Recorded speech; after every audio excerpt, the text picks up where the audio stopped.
Hi all PMP aspirants, I'm Pratibha. I'm also one amongst you.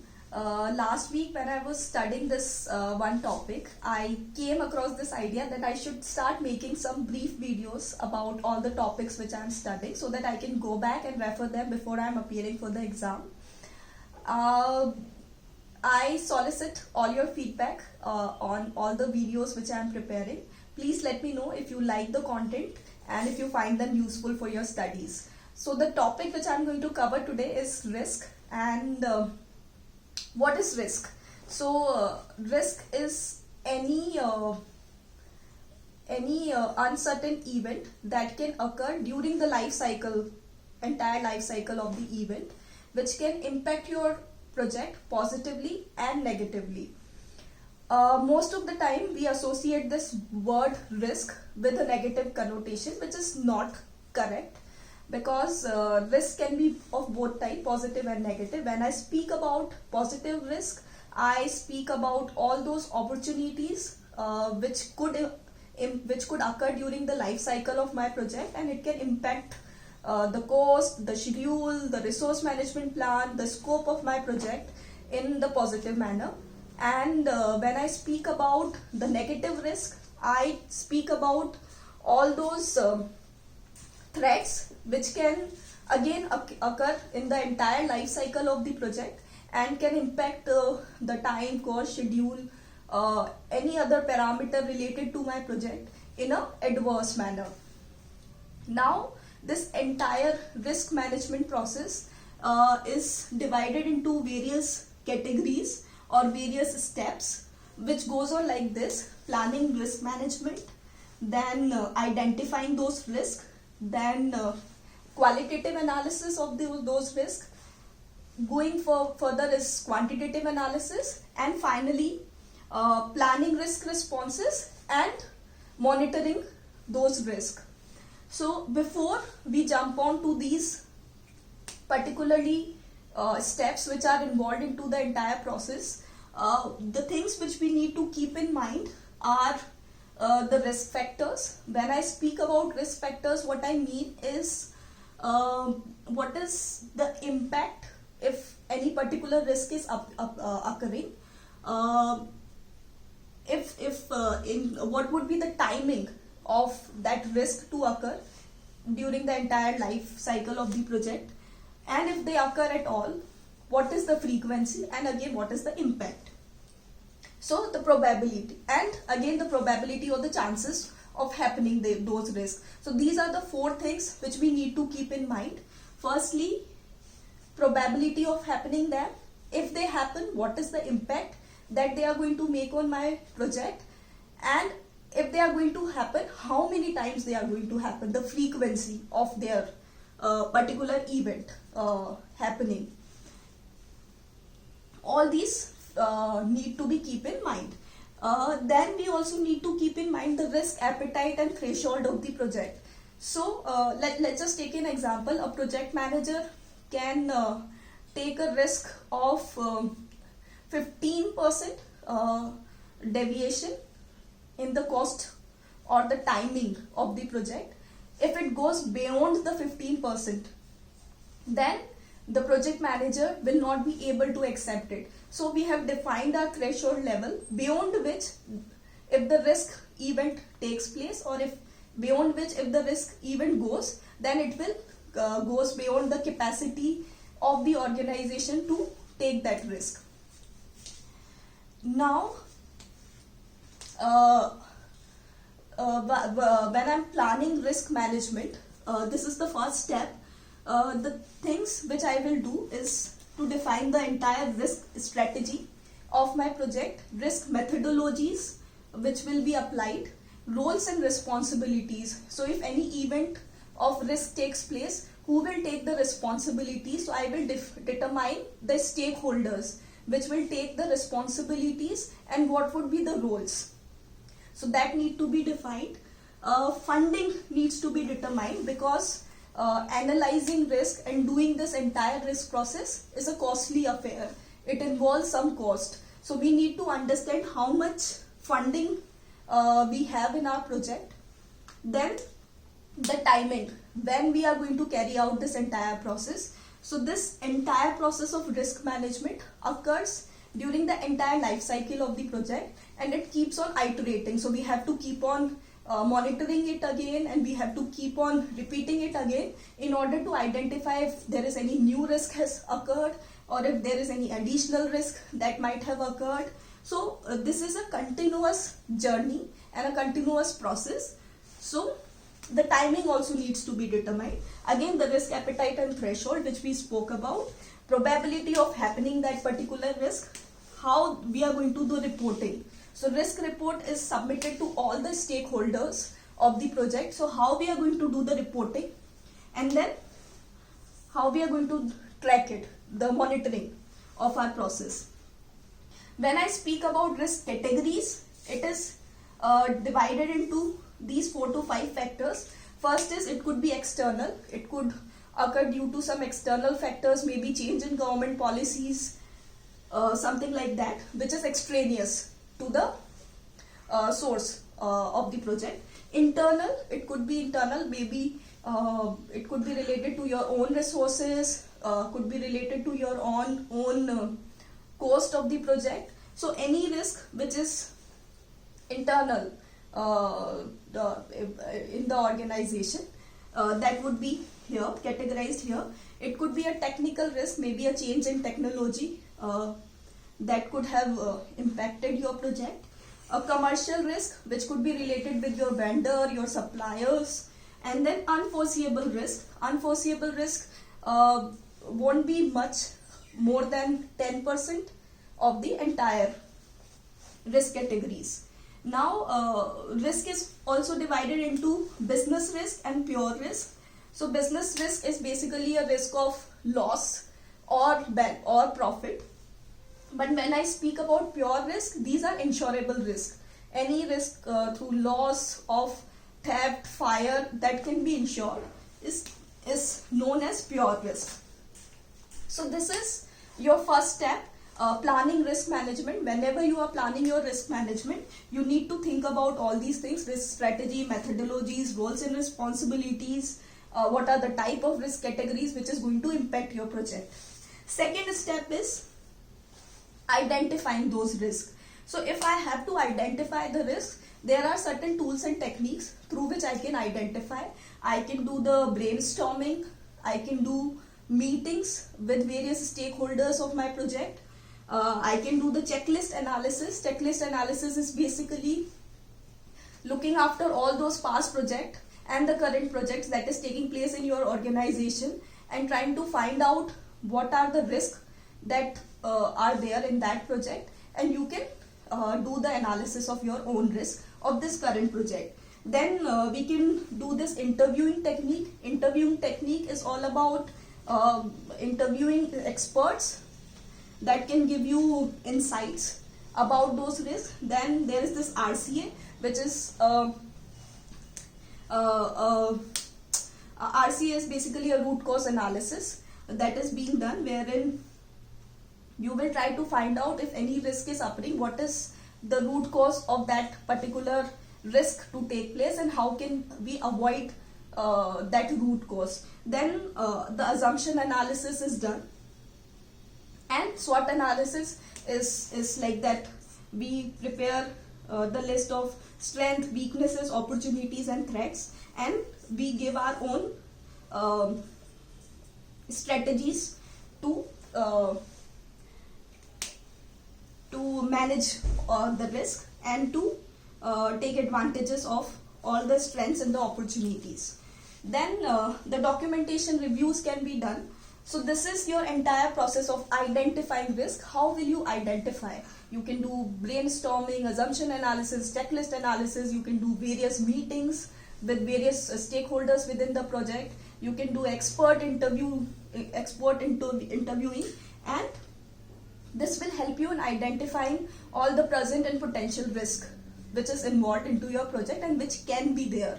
Now, what would be the outputs of all these tools and techniques that I have used to identify? Outputs would be your risk registers would be updated, potential risk owners can be identified. Like I can identify roles and responsibilities. Root causes can be identified. Then updated risk categories can be there. I can identify my risk as high, medium, low. So the risk categories will get updated after these tools and techniques are applied and used, and the risk report will be updated. Now coming to the third step, which is qualitative analysis. When I speak about qualitative analysis, what I am trying to do is firstly the analysis and the assessment of the data quality which I am using. So I will try to find out what is the integrity of the data which I have obtained, what is the source of that data, what is the reliability of that data. So that is all done in risk data quality as assessment. Then a risk categorization is done, which we also spoke about here. Like categorization would be done in terms of what is the high risk, what is medium, what is low risk, and we can plan out our strategies. Then third is your probability and impact matrix, which is get prepared in qualitative analysis. Here you will try to find out the probability of happening that particular event, and if that event at all happens, how much it is going to impact my project. And there is this ranking which is done. So when we speak about probability, if probability of happening that particular event is 1 to 2, then the risk is low. If it is 3 to 4, risk is medium. If it is 5 to 6, it is medium to high. 7 to 8 is high, and 9 to 10 is the fact. When I talk about the impact matrix, the ranking goes here is first is if the ranking is 1, then it is no real risk. Then second is if the ranking is 2, then it will result in reduction of your time, cost and resources of the project. Then the third is again medium reduction would take place in the time, cost and resources of your project. Then fourth is rank 4 is large impact. Fifth is your project is over budget, slightly over budget. If the ranking is 6, then over budget 10 to 20%, or maybe the duration or the timing of the project is also going to deviate by 10 to 20%. 7 is 20 to 30% deviation in the time and the cost. 8 is 30 to 40% in time or cost. 9 is 40%, and 10 is failure of your project. Now coming to quantitative analysis, this is the fourth step, and it is not necessary that all these steps would be followed in each project. Quantitative analysis, sometimes we move from qualitative analysis to planning risk responses. Quantitative analysis is not being done because everything, as we discussed, incur cost. So entire risk response planning process is a costly affair. So according to the budget and the funding available, we will have to plan what are the steps that we are going to follow.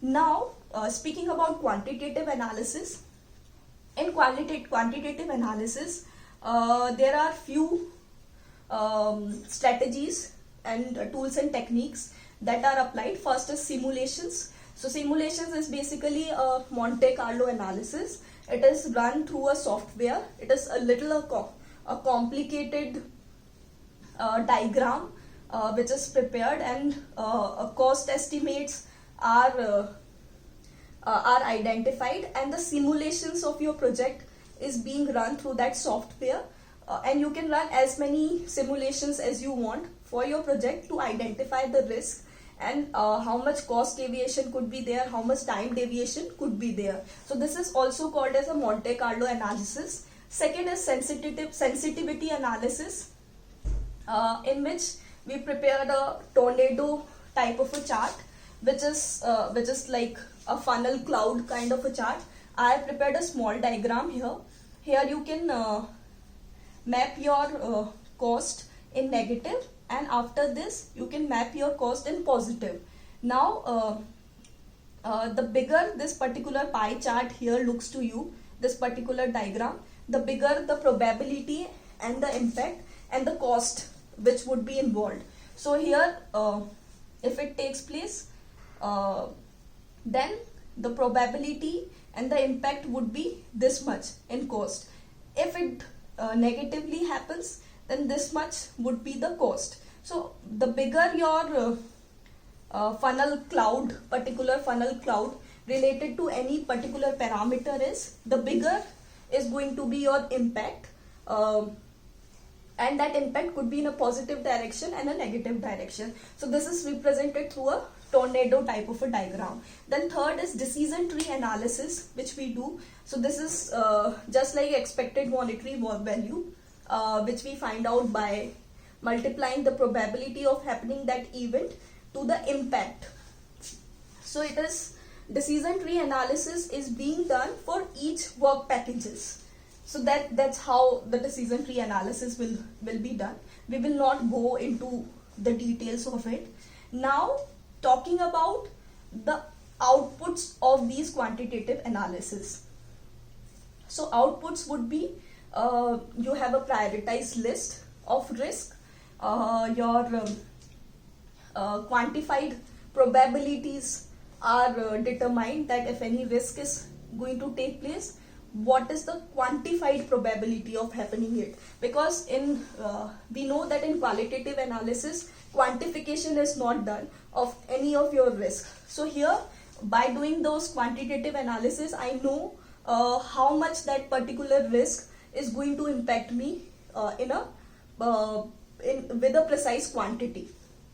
Now I can also plan, if I have the quantity, I can obviously plan the contingency resources, reserves, which I will need to plan those, to manage those risks, and I have a realistic and achievable set of targets with me which I know I can achieve and which is realistic in nature. Now from quantitative analysis, the fifth step which is there is planning our risk responses. So as we spoke in our introduction, your risk can be positive and negative. So positive risk is making actually use of all those opportunities which is there in your project. So you will always try to increase the impact of the opportunities, and you want them to happen more and more. So their probability you want to increase, and you also want to increase the impact of those opportunities. When I speak about threat, the nature and the equation is going to get is going to get vice versa here from what we have in opportunity. So we would want to reduce the probabilities of happening those threats, and if it happens, then we would want to reduce their impact. So from opportunities and threats, we have three different type of strategies. So if any opportunities is happening, I would first want to exploit it. Second, I would want to enhance it. And third, I would want to share it. So I can prepare a joint venture kind of a setup where I can utilize those opportunities in the maximum manner. When I speak about threat, I would firstly want to avoid them from happening. I would want to mitigate those risks if they happen. And third is I would want to transfer them. So I would do outsourcing of the event. I would try to ensure that particular risk, and I would want to transfer that risk from my own organization to some other third party, so that I can reduce the impact of that particular threat. Now the other strategy which I have for my opportunities and threat is firstly escalate. If it is not in the capability of your project manager, then we have to take approvals from higher authorities, and we need to escalate those risks, and for certain type of a risk need to be accepted. So if I talk about acceptance of the risk, I talk about two categories. First is active acceptance, and second would be passive acceptance. So active acceptance is when I am preparing a contingency plan to deal with them. And when I say passive acceptance, it means if that kind of risk happens, it happens. So I am passively accepting them, because you cannot plan your response, your strategy for every risk that is occurring. So you will keep them in your watch list, you will continuously monitor them, but that would be a passive acceptance to that risk.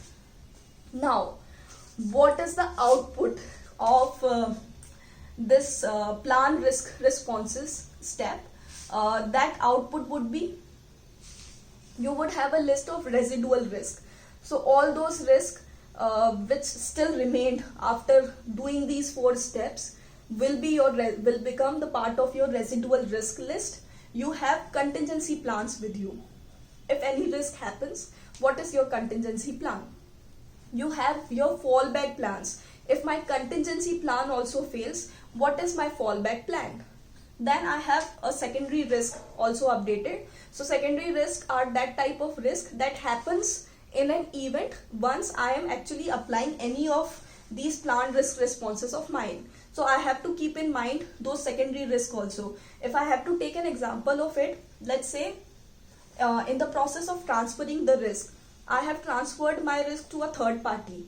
But if that third party goes through any loss, then it is basically a response which I have planned, a transfer of my risk to a third party. But then third party, because going through a loss, it did not focus on all the tasks which we gave to them, and it resulted into the delay of the project. Then that type of risk would be categorized as a secondary risk. Now we will also have a updated risk of risk triggers. We will have our contracts, and then we will also plan our reserves. So this will all be done through this plan risk process responses step, which is the 5th step. And the 6th step is the monitoring of the risk. In the monitoring of the risk, what I will do, I will actually perform audits of the steps which I am doing. I will try to find out what steps I am doing, are they correct or not. I will keep on revisiting my entire strategies plan. I will keep on updating my risk registers. I will keep on updating my lesson learned registers. I will keep on monitoring. I will keep on auditing, and I need to identify if any new risk has occurred during the life cycle of the project. As we know that this entire process is an iterative and a continuous process, so we have to keep on applying it. And this is it, guys, from my side. Please let me know if you like my video, and let me know if the content is useful for you. Thank you so much.